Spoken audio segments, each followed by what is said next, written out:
আমরা ইতিহাস থেকে জানতে পারি অযোধ্যার রাজা ছিলেন পুষ্যমিত্র শুঙ্গ এবং পুষ্যমিত্র শুঙ্গের রাজকবি ছিলেন বাল্মীকি। বাল্মীকি রামায়ণ রচনা করেন। রাজকবি এবং সাধারণ কবির মধ্যে পার্থক্য আমাদের জানতেই হবে। সাধারণ কবি সমাজের বাস্তবতাকে তার কলমের ছোঁয়ায় তুলে ধরেন, অন্যদিকে রাজকবি রাজার গুণকীর্তন করার জন্য কলম ধরেন। রামায়ণ সিদ্ধ করে অযোধ্যার রাজা হলেন রাম, অর্থাৎ পুষ্যমিত্রের সঙ্গে রাজকবি বাল্মীকির রামচরিত্র বাস্তব নয়, কাল্পনিক। রামকে বাস্তব কাহিনী ধরলে ইতিহাসকে অস্বীকার করা হবে। যদি ধরি রামায়ণের রাম বাস্তব কাহিনী, তবে সীতা জন্ম কাহিনী কি বাস্তব? সীতা জন্ম বাস্তব ধরলে বিজ্ঞানকে অস্বীকার করা হবে। বিজ্ঞানকে স্বীকার করলে সীতা কাল্পনিক কাহিনী। সীতা কাল্পনিক হলে রামায়ণ কাল্পনিক, আবার রামায়ণ কাল্পনিক হওয়ার অর্থ রাম কাল্পনিক।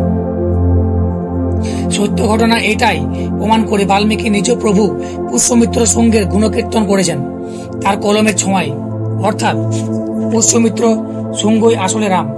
পুষ্যমিত্র শুঙ্গ শেষ তথা দশম বৌদ্ধ রাজা বৃহদূতকে হত্যা করে পাটলিপুত্র থেকে পালিয়ে ফৈজাবাদ আসেন। ফৈজাবাদের নিকট যোদ্ধাবিহীন অঞ্চল সাকেত নামক স্থানে প্রথম রাজসূয় যজ্ঞ করে পরে সিংহাসনে বসেন। তাই কোনো যোদ্ধা না থাকার জন্য সাকেতের নাম হয় অযোধ্যা।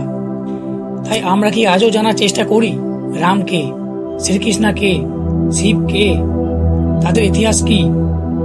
মানবতা যদি পৃথিবীর শ্রেষ্ঠ ধর্ম হয়, তাহলে তাদের অবদান কি রয়েছে জানতে হবে।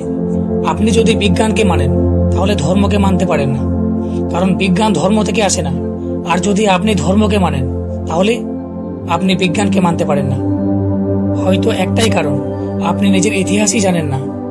ইতিহাস জানুন, আপনার পরিচয়, আপনার ক্ষমতা, আপনার ধর্ম সব জানতে পারবেন।